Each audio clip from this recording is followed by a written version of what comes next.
चाहे किसी से प्यार था पहुंचाने वाले हमेशा आज राजेश आर्य जी अपने हृदय की बात आप सबसे करेंगे।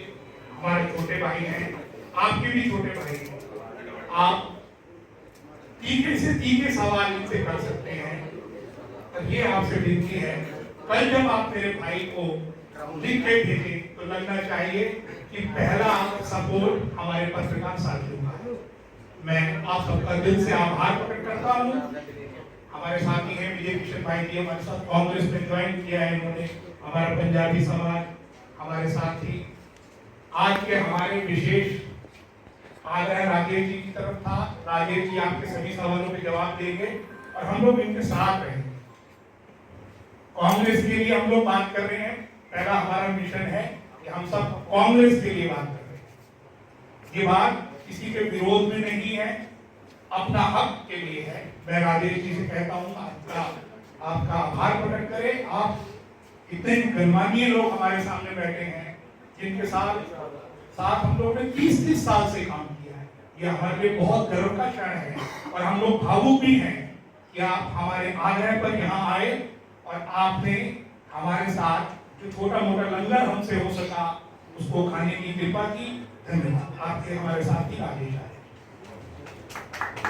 आए हुए सभी पत्रकार एवं छायाकार, प्रिंट मीडिया और सोशल मीडिया और इलेक्ट्रॉनिक मीडिया, मैं आप सभी का इस प्रेस वार्ता में यहाँ पर बहुत ही भारी संख्या में पहुंचने पर दिल की गहराइयों से स्वागत करता हूं। मैं अपनी तरफ से, अपने पंजाबी समाज की तरफ से और अपनी कांग्रेस पार्टी की तरफ से दिल की गहराइयों से पुनः आपका यहाँ पर पहुंचने में स्वागत करता हूं। हमारी आज की इस प्रेस वार्ता का जो मुख्य मुद्दा है वह पंजाबी समाज की हिस्सेदारी को लेकर है। कांग्रेस पार्टी में पंजाबी समाज की अनदेखी विषय के ऊपर है। वह पंजाबी समाज जिसकी नींव स्वर्गीय पंडित जवाहरलाल नेहरू जी ने और कांग्रेस पार्टी ने रखी थी, आज वह समाज कांग्रेस पार्टी की अनदेखी का शिकार है। हमारे इस समाज ने बंटवारे का दर्द देखा। हमारे इस समाज ने सब कुछ अपना छोड़कर जहां पर आकर हमने फरीदाबाद में हमें बसाया गया, हमने अपनी मेहनत से, अपनी लगन से एक फरीदाबाद के समाज का निर्माण किया।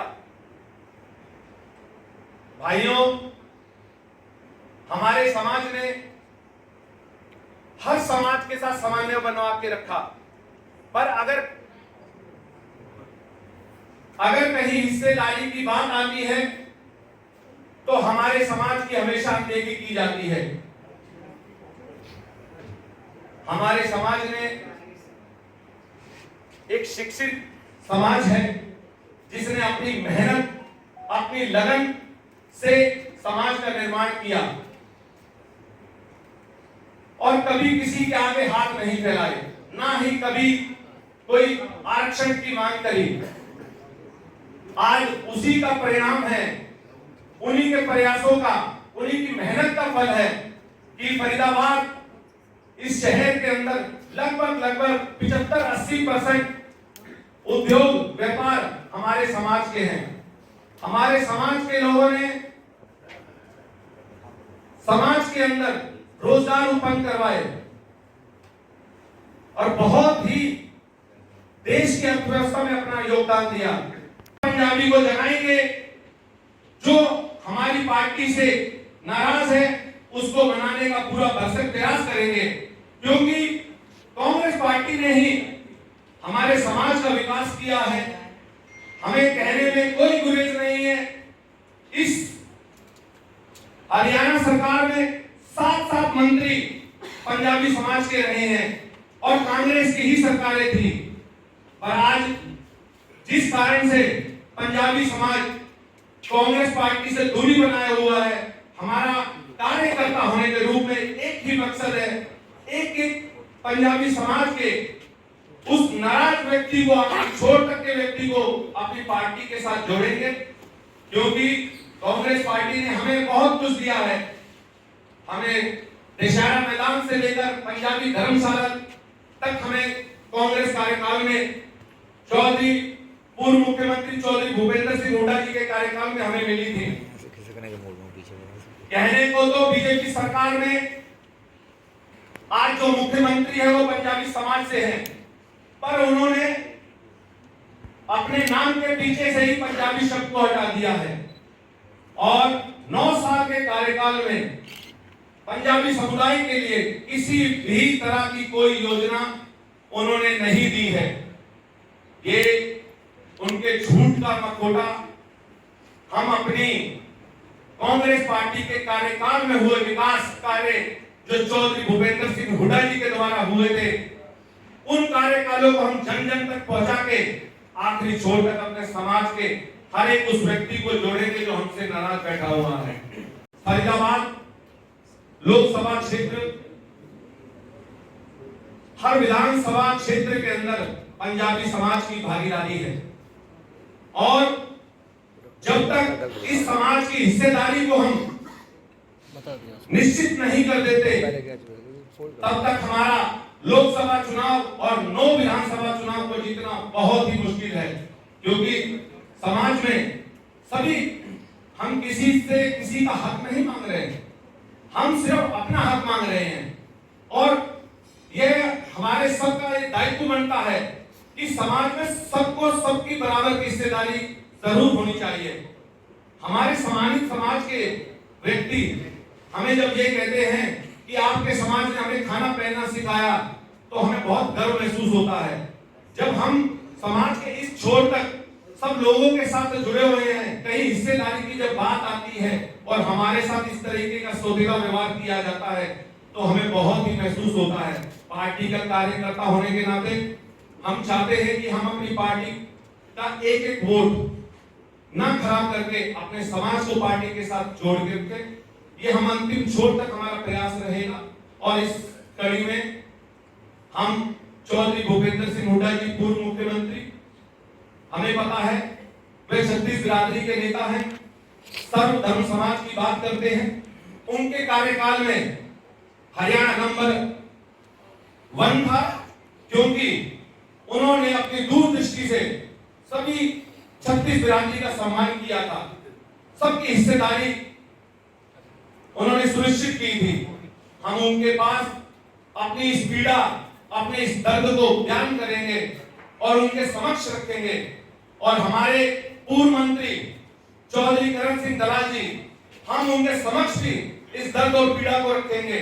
अपने समाज के प्रतिष्ठित लोगों को उनके पास ले जाकर पूर्व मुख्यमंत्री जी को ज्ञापन सौंपेंगे, पूर्व मंत्री जी को ज्ञापन सौंप कर हरियाणा प्रदेश अध्यक्ष को ज्ञापन सौंपेंगे। अगर उसके बाद भी हमारे समाज में कोई भागीदारी सुनिश्चित नहीं होगी तो हम पंजाबी सम्मेलन भी करेंगे। अगर उसके बाद भी हमारी कहीं कोई हिस्सेदारी नहीं होती तो अपने समाज के लिए हम सड़कों पर भी उतरेंगे। मैं कांग्रेस पार्टी का सच्चा सिपाही हूं, मुझे पार्टी से निकाल सकते हैं पर मेरे अंदर से कांग्रेस पार्टी को नहीं निकाल सकते, ना ही चौधरी भूपेंद्र सिंह हुड्डा जी को निकाल सकते हैं। मैं पार्टी का सच्चा और कर्मठ सिपाही हूं। मैं आपके माध्यम से यह बात पहुंचाना चाहता हूं, अपने समाज के लिए मैं यह कुर्बानी देने को भी तैयार हूं, क्योंकि हमने अपनी पार्टी को लोकसभा और फरीदाबाद की 9 विधानसभाओं में जीत दिलानी है। एक समन्वय बिठाना है कि सभी समाज में सबकी हिस्सेदारी एक समान होनी चाहिए। हम फरीदाबाद शहर में जब बहुसंख्या में हैं, दो तरफा व्यवहार किया। नंबर 1, 2009 में परिसीमन होता है, एकाग्र चंद चौधरी जी उस परिसीमन को लीड करते हैं। पंजाबी 3 हिस्सों में बंटता है, बल्लभगढ़ विधानसभा, बड़खल विधानसभा और 86 विधानसभा। जो सीट पंजाबी मानी जाती थी, अगर हम कहें KN गुलाटी, उसके बाद आप अगर बात करते हैं तो चंद्र भाटिया या एकाग्र चंद चौधरी, यही बराबर आते थे। लेकिन पंजाबियों को बांटा तो एकाग्र चंद चौधरी नहीं है, और वो कांग्रेस ने ही बांटा था परिसीमन जो 2009 में हुआ। पंजाबियों बाहुल्य क्षेत्र आज की डेट में अगर बात करते हैं, परखल विधानसभा आपने कही, परखल विधानसभा में बीजेपी सीमा त्रिखा को टिकट देकर 3 निशाने साधती है, ब्राह्मण, पंजाबी और महिला। आपके पास कौन सा कैंडिडेट है यहाँ पे सिवाय विजय प्रताप के जो सीमा त्रिखा की टक्कर ले सके? आप बताइए ना, आप टिकट मांग रहे हैं, कैंडिडेट कौन सा है आपके पास? हम टिकट नहीं, हम अपने समाज के लिए टिकट मांगते हैं। कौन होगा? बारात है, बारात में दूल्हा तो कोई होगा, और अगर दूल्हा नहीं है तो बारात नहीं, तो फिर बारात में भी आप खुद लड़ेंगे, खुद मांग रहे हैं या किसी को आपका बाद में लाएंगे? था कि राजेश आर्य जी आप टिकट मांग रहे हैं। भारत के संविधान में जिस भी व्यक्ति की आयु 25 साल से अधिक है वो चुनाव लड़ सकता है।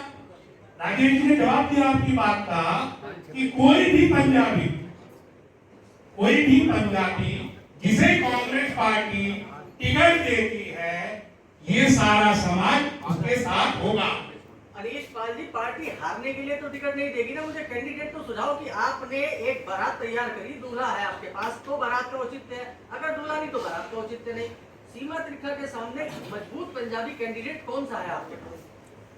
क्योंकि परिसीमन एकाध यानी एसी चौधरी के टाइम पे परिसीमन हुआ था, तो पंजाबियों को बांटा भी एसी चौधरी ने, कांग्रेस ने बांटा, बीजेपी ने नहीं बांटा पंजाबी को। आप बीजेपी पे आरोप नहीं लगा सकते कि बीजेपी खुल कर बता दें कौन मैदान में होगा। ऐसा है साहब, राजेश जी ने आपके सामने 2 विधानसभा की बात की। कांग्रेस को इस विधानसभा में सीमा त्रिखा जी से कितने वोट मिले और उस विधानसभा जी में कितने वोट मिले, तो मेरे पत्रकार साथियों को पता है।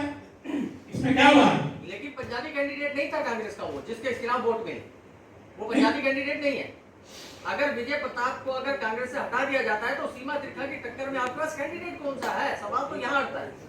क्या पार्टी हारने के लिए टिकट देगी? आपने राजेश जी की बात को छोटे भाई बहुत ध्यान से सुना और उसमें उनका जवाब था कि कोई भी पंजाबी, राजेश आर्य जी 89 में रहते हैं, मजबूत दावेदार हैं, पार्टी टिकट देगी, 100% लड़ेंगे। भड़कल थे अनिल जी, आप तो नहीं तैयारी कर रहे हैं। हमारा एक ही नारा था, आपके समक्ष हमने एक ही बात रखी थी, कोई भी पंजाबी समुदाय से व्यक्ति होगा, हमारी लड़ाई पंजाबी समाज की हिस्सेदारी की है।